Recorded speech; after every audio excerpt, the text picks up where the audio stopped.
A história do livro dos Jubileus e de como ele acabou fora da Bíblia é uma história que vale a pena contar. Como você pode afirmar que o livro dos Jubileus faz parte da Bíblia? Cuidado ao adicionar suas próprias conclusões às Escrituras. Isso é o que chamamos de tensão. E se tudo o que você pensa que sabe sobre a Bíblia for apenas metade da história? E se os capítulos que você lê, os versículos que você memoriza, as palavras que você considera sagradas? E se alguns deles tivessem sido cuidadosamente escolhidos e outros deliberadamente ocultados? Existe um texto copiado mais do que quase todos os outros livros do Antigo Testamento, citado por Jesus e que moldou as primeiras comunidades cristãs. E se alguns desses capítulos tivessem sido centrais para as comunidades mais próximas de Jesus e depois, silenciosamente, tivessem desaparecido? Contudo, hoje está quase completamente esquecido. Um livro que responde a perguntas, deixa o Gênesis em aberto, revela mistérios de anjos e demônios e expõe verdades que outrora foram centrais para a própria fé. Esta não é uma história sobre a adição de escrituras. É uma história sobre o que foi removido, quem decidiu isso e por quê. Ao final desta jornada, a Bíblia que você pensava conhecer nunca mais será a mesma. A Bíblia que nunca existiu. Antes de entendermos o que são os jubileus, precisamos desmantelar uma crença que a maioria das pessoas carrega sem jamais questioná-la. É uma crença ensinada em escolas dominicais e seminários. É pressuposta em igrejas e estudos bíblicos.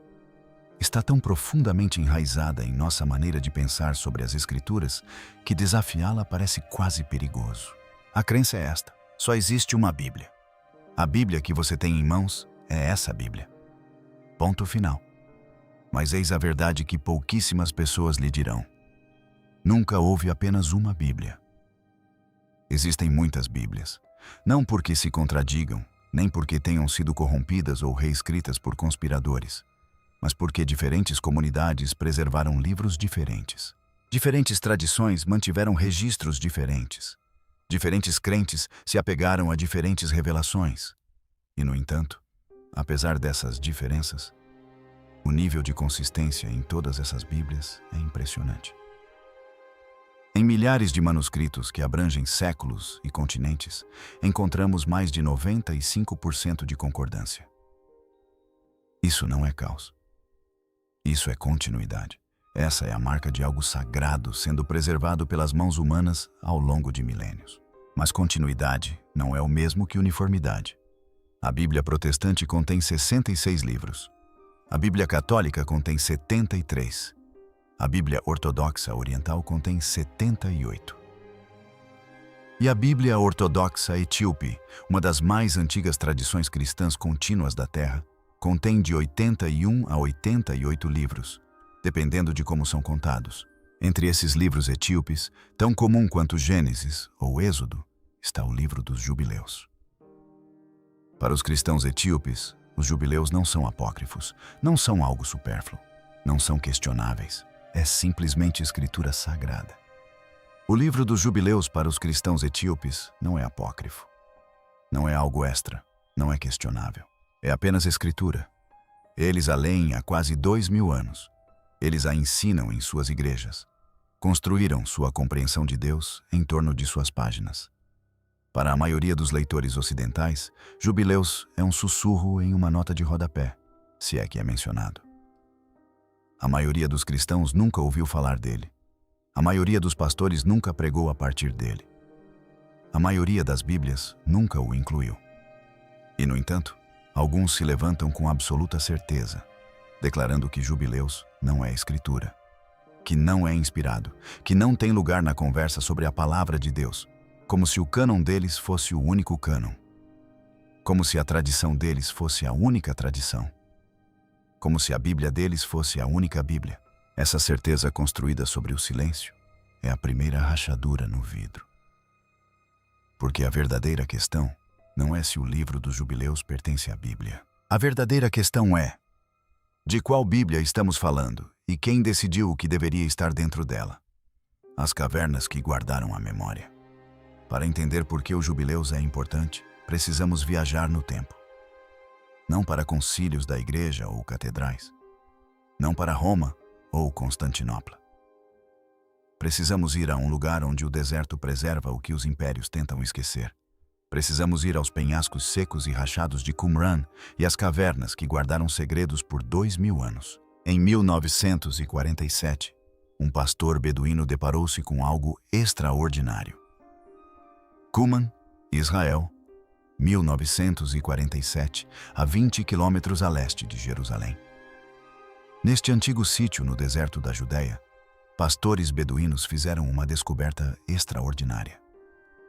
Escondidos numa gruta perto do Mar Morto, selados em jarros de barro e preservados pelo ar do deserto, encontravam-se antigos pergaminhos que iriam revolucionar tudo o que os estudiosos pensavam saber sobre a Bíblia.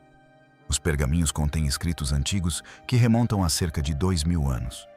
Entre eles, os manuscritos do Mar Morto, uma biblioteca sepultada pelo tempo, um testemunho de uma comunidade que se recusou a deixar o sagrado morrer. Os essênios eram os guardiões desta biblioteca. Eles eram uma comunidade judaica radical e extremamente devota, que havia se afastado do culto tradicional do templo. Acreditavam que o sacerdócio havia se corrompido. Acreditavam que o calendário havia sido distorcido. Acreditavam que a verdadeira fé exigia separação de um mundo que havia se perdido. Então, eles se retiraram para o deserto e preservaram o que consideravam sagrado. Quando os arqueólogos abriram aquelas cavernas, encontraram Isaías, encontraram Gênesis, encontraram os Salmos, encontraram fragmentos de quase todos os livros da Bíblia hebraica. Encontraram livros apócrifos como Tobit e Eclesiástico e a Carta de Jeremias. E entre esses textos sagrados, copiados inúmeras vezes com evidente cuidado e reverência, encontraram o livro dos Jubileus, não como uma nota de rodapé, não como uma curiosidade proibida, não como algum texto marginal que um escriba excêntrico por acaso preservou. O livro dos Jubileus foi um dos mais copiados de toda a coleção dos manuscritos do Mar Morto. Pense nisso por um momento. Pelo menos 15 cópias de Jubileus foram descobertas nessas cavernas. Havia mais cópias de Jubileus do que de Jeremias, mais cópias de Jubileus do que de Provérbios. Havia mais cópias de Jubileus do que de Jó, Eclesiastes ou Cântico dos Cânticos. Os únicos livros que superavam em número Jubileus eram os gigantes absolutos da Bíblia hebraica: Salmos, Deuteronômio, Isaías, Êxodo e Gênesis. A comunidade mais obcecada pela preservação das Escrituras, a comunidade que dedicou suas vidas a copiar e proteger a palavra de Deus, fez de Jubileus um de seus textos fundamentais. Eles não o tratavam como opcional, não o tratavam como complementar. Eles o copiaram com a mesma frequência com que copiavam os profetas. Por quê? Porque para os essênios, o jubileu não era apenas mais uma recontagem de histórias antigas, era a chave para entender como o próprio tempo era estruturado. Transformava o Gênesis em um calendário. Explicava os ritmos das festas e dos sábados com precisão matemática. Revelava as origens dos anjos e dos demônios. Rastreava as alianças até suas raízes cósmicas. Eles não consideravam o jubileu um evento extra. Eles consideravam isso essencial, um projeto divino oculto à vista de todos. Eles não chamavam o jubileu de algo extra. Eles o consideravam essencial, um projeto divino oculto à vista de todos. Então, se o jubileu era tão importante para as pessoas que preservaram as Escrituras há 2000 anos, por que não está presente na sua Bíblia hoje? Os livros apagados não desaparecem simplesmente das coleções sagradas. Eles são removidos, são excluídos. São rejeitados por pessoas com o poder de moldar o que as gerações futuras irão ler. A ausência dos jubileus, na maioria das Bíblias modernas, não é um acidente histórico. É o resultado de decisões específicas tomadas por comunidades específicas por razões específicas. A primeira razão é a mácula do sectarismo. O livro de Jubileus tinha leitores devotos, mas não eram os fariseus. Os essênios amavam os jubileus. Eles construíram sua prática espiritual em torno dele. Mas os essênios perderam. Quando o templo caiu em 70 depois de Cristo e o judaísmo teve que se reinventar para sobreviver, foram os fariseus que lideraram essa reinvenção. Eles se tornaram os arquitetos do judaísmo baseado em coelhos. Eles decidiram quais livros definiriam a fé judaica dali em diante. quando seu livro é associado a uma seita rival, uma seita com a qual você discorda, uma seita que você considera espiritualmente perigosa, esse livro se torna suspeito. Esse livro é deixado para trás. A segunda razão é a guerra pelo próprio tempo. Jubileus ensina um calendário solar de exatamente 364 dias, perfeitamente divisível por 7, estruturado e rítmico, divino em sua simetria. Cada festa cai no mesmo dia da semana todos os anos. Cada ciclo sabático se alinha perfeitamente. É elegante e organizado. Mas o judaísmo tradicional seguia um calendário lunar solar que não coincidia. E quando os calendários divergem, os dias sagrados também divergem. A Páscoa judaica cai em datas diferentes. O dia da expiação ocorre em épocas diferentes. Todo o seu ritmo de adoração está desincronizado. Isso não é apenas um conflito de horários. Trata-se de uma discordância fundamental sobre como Deus ordenou a criação. E o livro de Jubileus não estava disposto a ceder. O terceiro motivo é o problema de Moisés. Jubileus afirma ter sido ditado a Moisés no Monte Si por um anjo. Todo o livro é apresentado como uma revelação divina dada durante aqueles 40 dias na montanha. Mas os estudiosos concordam que Jubileus foi escrito por volta de 160 a 150 a.C., mais de 1000 anos após a morte de Moisés. Essa lacuna tornou o livro suspeito para os leitores posteriores. Se Moisés não o escreveu, mas o livro afirma que Moisés o recebeu. Como se chama isso? Os pais da igreja tinham um termo para isso: pseudepígrafos, escrita falsa, falsificação sagrada, e ninguém queria construir doutrina sobre um texto contestado. O quarto motivo é simplesmente o silêncio. A Mishnah, o Talmud, toda a conversa de 2000 anos do judaísmo tradicional, página após página de reflexão sobre as Escrituras e sua aplicação à vida, menciona os jubileus exatamente 0 vezes. Nem uma vez, nem de passagem, nem para refutá-los, nem para citá-los. Silêncio absoluto. E quando as autoridades religiosas decidem quais livros merecem ser chamados de Escritura, a ausência costuma ser a voz mais forte. Se os grandes rabinos nunca o discutiram, talvez nunca tenha sido importante o suficiente para ser discutido. Por meio dessas forças da política, do calendário, da autoria e da negligência, o livro dos Jubileus foi relegado às margens. Não foi destruído completamente, não foi esquecido por todos, mas foi excluído das coleções que eventualmente se tornariam as Bíblias que a maioria das pessoas lê hoje. O livro foi descartado. Mas, como veremos a seguir, as ideias se recusaram a morrer. As impressões digitais não puderam ser apagadas. É aqui que a história se torna verdadeiramente estranha. O livro dos Jubileus foi excluído da maioria das Bíblias. Foi descartado como pseudoepígrafo. Foi ignorado pelas principais autoridades religiosas durante séculos. No entanto, ao ler o Novo Testamento com atenção, encontramos o conceito de jubileus por toda parte. Não citado diretamente, não mencionado explicitamente, mas entrelaçado na essência do que Jesus ensinou e no que os apóstolos acreditavam. Considere este ensinamento de Jesus. Em Mateus 12, Jesus fala sobre espíritos imundos, vagando por lugares áridos em busca de descanso. É uma imagem vívida. Demônios vagando pelo deserto árido, em busca de um lugar para habitar. Mas de onde vem essa ideia? Não há explicação no Antigo Testamento. Não existe nenhuma passagem em Gênesis, Êxodo ou nos profetas que descreva demônios vagando por lugares secos. Mas o livro de Jubileus explica isso. Segundo o livro dos Jubileus, após o grande dilúvio ter destruído os Néfilins, aqueles gigantes descendentes de anjos caídos e mulheres humanas, seus espíritos desencarnados se transformaram em demônios. O livro ensina que após o dilúvio, os espíritos desencarnados dos Néfilins, gigantes meio-humanos, se tornaram demônios. Foi-lhes permitido permanecer na Terra para testar a humanidade, sob a autoridade de uma figura sombria chamada Mastema. Este é o proto-satanás da imaginação judaica. Este é o acusador antes mesmo de o acusador ter um nome. Jesus não estava inventando um novo ensinamento sobre demônios. Ele estava se baseando em uma tradição que seu público já conhecia. Uma tradição preservada nos jubileus. Considere outro ensinamento. Em Marcos 2, Jesus faz uma declaração que soa revolucionária.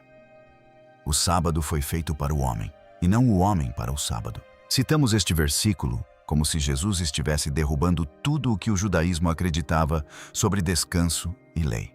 Mas o livro dos Jubileus conta uma história diferente. Em Jubileus, o sábado não foi introduzido no Monte Si como um novo mandamento. O sábado era cósmico. Foi estabelecido antes mesmo da terra estar completamente formada. Era observado pelos anjos no céu antes mesmo de Adão abrir os olhos. O sábado estava intrinsecamente ligado à própria criação. Jesus não estava contradizendo a tradição. Ele estava restaurando-a à sua frequência original. Ele estava lembrando seus ouvintes de algo mais antigo e profundo do que as regras que eles haviam construído em torno do sétimo dia. E essa compreensão mais antiga e profunda é encontrada nos Jubileus. Depois, há o livro do Apocalipse. João descreve livros celestiais sendo abertos, nomes escritos, feitos registrados, um tribunal divino onde tudo é lembrado e nada é esquecido. Nada é esquecido. De onde João tirou essa imagem? O Antigo Testamento menciona livros da vida de passagem, mas nunca com os detalhes elaborados que João fornece. Jubileus os descreve em detalhes. Eles são chamados de tábuas celestiais, um arquivo celestial onde cada aliança, cada promessa, cada pecado, cada ato justo é inscrito para a eternidade. As tábuas existiam antes da criação do mundo. Elas contêm os projetos da criação e os registros do julgamento. As visões de João em Apocalipse se baseiam nessa tradição. A simbologia não é aleatória. É herdada. Não são coincidências, são impressões digitais. A estrutura teológica dos Jubileus corre sob a superfície do Novo Testamento como rios subterrâneos que alimentam uma floresta. Você pode remover o livro do cânone. Não se pode separar as ideias da fé. Gênesis com a cortina levantada. Então, o que exatamente contém o livro dos Jubileus? Alguns estudiosos o chamam de Pequeno Gênesis, mas não há nada de pequeno no conteúdo deste livro. É o Gênesis com o véu levantado. Os estudiosos o chamam de Pequeno Gênesis, mas não há nada de pequeno em Jubileus. É o Gênesis com o véu levantado. É a versão do diretor da criação. Não reescreve as histórias sagradas. Preenche o que ficou por dizer. O livro de Jubileus abrange o mesmo período que Gênesis e os primeiros capítulos de Êxodo, da criação à entrega da lei no Sinai, mas o faz com um nível de detalhe e reflexão teológica que transforma histórias familiares em algo muito mais profundo. Vejamos Caim. Em Gênesis, Caim mata Abel e é amaldiçoado a vagar pela terra. É aí que sua história essencialmente termina. Mas Jubileus não o deixa vagando. Em Jubileus, Caim morre quando sua própria casa desaba sobre ele. As pedras que ele usou para construir sua morada tornam-se instrumentos de julgamento divino. Sua morte é rápida, definitiva e perfeitamente simétrica. Ele matou seu irmão com violência, e a violência o reclama em retaliação. Vejamos Abraão. Em Gênesis, Abraão é chamado por Deus e obedece. Sua história pregressa é mínima. Nós o encontramos já a caminho da terra prometida. Mas Jubileus nos mostra Abraão antes do chamado, um jovem vivendo em uma casa de idolatria, um rebelde que reconhece a tolice de se curvar diante de estátuas. Jubileus descreve Abraão incendiando o templo dos ídolos, observando os falsos deuses queimarem, declarando sua lealdade ao Deus verdadeiro antes mesmo de ouvir a voz que o enviaria a Canaã. Ele é um insurgente espiritual antes de ser um patriarca. Ele é perigoso antes de ser obediente. Veja Noé. Em Gênesis, Noé constrói uma arca e sobrevive ao dilúvio. Ele é justo em sua geração, mas Jubileus revela que Noé cumpriu as leis antes mesmo de o Sinai trovejar com os mandamentos. A lei não era nova, era eterna. Estava escrita nas tábuas celestiais antes do início da criação. Noé não apenas constrói uma arca, ele mantém as leis anteriores aos tempos do Sinai. Porque nos Jubileus, a lei não é nova, é eterna. escrita em tábuas celestiais. Noé teve acesso a essa lei eterna. Ele viveu por ela. Ele a transmitiu aos seus filhos. A Torá dada a Moisés não foi uma invenção. Foi a restauração de algo muito mais antigo. É o Gênesis ampliado. É um comentário que se lê como Apocalipse. É a lei, mas anterior ao código legal. É o tempo, mas medido em jubileus em vez de anos. Ciclos de 49 anos, que estruturam toda a história em um ritmo divino. Jubileus não busca competir com a Bíblia. Busca completar a frase iniciada em Gênesis. Busca responder às perguntas que leitores atentos têm feito por milênios. De onde vieram os demônios? Por que o sábado é importante? Como era a vida de Abraão antes de Deus o chamar? Como os patriarcas sabiam seguir leis que só seriam dadas séculos depois? As respostas estão em Jubileus. Sempre estiveram lá. A maioria das pessoas simplesmente nunca teve acesso ao livro. A Bíblia que preservou tudo. Enquanto o cristianismo ocidental debatia, excluía e restringia seu cânone, uma antiga igreja trilhou um caminho diferente. A Igreja Ortodoxa Etíope, uma das comunidades cristãs mais antigas do mundo, jamais removeu Jubileus. Nunca questionou seu lugar entre os textos sagrados. Simplesmente continuou a lê-lo como sempre fez. A Etiópia é o último lugar em que a maioria dos cristãos pensaria em buscar respostas sobre como a Bíblia foi formada. Parece remota, desconectada dos concílios e controvérsias que moldaram a fé ocidental. E, no entanto, esse distanciamento é precisamente o que torna a Etiópia tão importante. Enquanto impérios revisavam, reformadores reduziam e concílios debatiam, a Etiópia preservava o que outros escolheram excluir. A Bíblia etíope contém de 81 a 88 livros, dependendo de como são contados. Jubileus está entre eles naturalmente, não como um acréscimo, mas como algo que nunca foi removido. Os cristãos etíopes leem Jubileus em gaélico, uma língua antiga intimamente relacionada ao hebraico bíblico. As palavras não apenas se assemelham à linguagem das Escrituras, elas ressoam com ela. Há uma ressonância que sugere raízes compartilhadas, origens compartilhadas, propósito sagrado compartilhado. Os etíopes não questionaram se Jubileus deveria continuar a pertencer à Bíblia. Eles questionaram por que alguém o removeria. Para eles, a história das Escrituras nunca foi amputada. Estava completo. O livro dos Jubileus fazia parte do corpo. Separá-lo seria como amputar um membro. Esta não é uma pequena comunidade que se apega a um texto marginal. Esta é uma igreja que remonta aos primeiros séculos do cristianismo. Esta é uma tradição que reivindica a ligação com a rainha de Sabá e o rei Salomão. Esta é uma comunidade de fé que preservou manuscritos e práticas que desapareceram em outros lugares. Quando os cristãos etíopes abrem suas Bíblias, encontram uma visão das Escrituras mais completa do que a maioria dos cristãos ocidentais jamais imaginou ser possível. A verdadeira questão não é se os etíopes estão errados em incluir o livro dos Jubileus. A verdadeira questão é se todos os outros erraram ao removê-lo, o que perdemos e o que podemos recuperar. A exclusão do livro dos Jubileus da maioria das Bíblias não removeu apenas um livro. Removeu uma forma de ver as coisas. Removeu respostas para perguntas que Gênesis deixa sem resposta. Removeu estruturas teológicas que moldaram a forma como os primeiros crentes entendiam demônios e anjos, tempo e lei, aliança e juízo. Removeu-se uma lente através da qual as Escrituras antes faziam mais sentido. Ao ler Gênesis sem os Jubileus, encontramos uma serpente no jardim.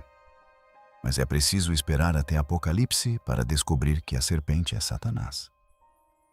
São duas extremidades da mesma história unidas ao longo dos séculos, em diferentes comunidades e em diferentes alianças. O que uma tradição deixa sem explicação, outra pode revelar mais tarde. Os Jubileus foram essa tradição reveladora para muitos leitores antigos. Conectaram pontos que, de outra forma, permaneceriam dispersos. Responderam a perguntas que, de outra forma, ficariam sem resposta. Forneceram estrutura para a compreensão de como Deus organizou o tempo, a história e a própria revelação. Ler os Jubileus hoje não significa rejeitar a Bíblia em que você já confia. Trata-se de desvendar dimensões da Bíblia que você nem imaginava que existiam. Trata-se de compreender o solo fértil do qual o Novo Testamento brotou. Trata-se de ouvir ecos nas palavras de Jesus que se tornam claros apenas quando você sabe o que ele estava ecoando. Isso não é heresia. Isto é história. E talvez, só talvez, seja também sagrado. Depende de qual Bíblia você está segurando. Para os judeus de Qumran, que a copiaram mais do que Jeremias, sim. Para os cristãos etíopes, que a leem há quase 2000 anos, absolutamente. E se tudo o que você pensa saber sobre as Escrituras for apenas parte da história? E se os alicerces da fé fossem construídos sobre livros lidos, reverenciados e preservados por algumas comunidades, mas escondidos, ignorados ou removidos por outras? O livro dos Jubileus é apenas uma voz entre muitas que aguardam nas margens. Um texto que desafia pressupostos antigos, revela histórias perdidas no tempo e oferece clareza a perguntas que a Bíblia deixa sem resposta. A verdadeira questão não é se ele pertence à sua Bíblia. Trata-se de ter a coragem de ver o que foi removido, de perguntar por quê e de deixar que isso mude a forma como você interpreta tudo aquilo que pensava compreender. Porque uma vez que você abra essa porta, uma vez que comece a explorar os textos que foram preservados em outros lugares, nada jamais parecerá o mesmo. A história das Escrituras não está concluída. E os mistérios que elas contêm estão longe de serem totalmente revelados. A questão agora é esta. Você está pronto para seguir aonde isso leva?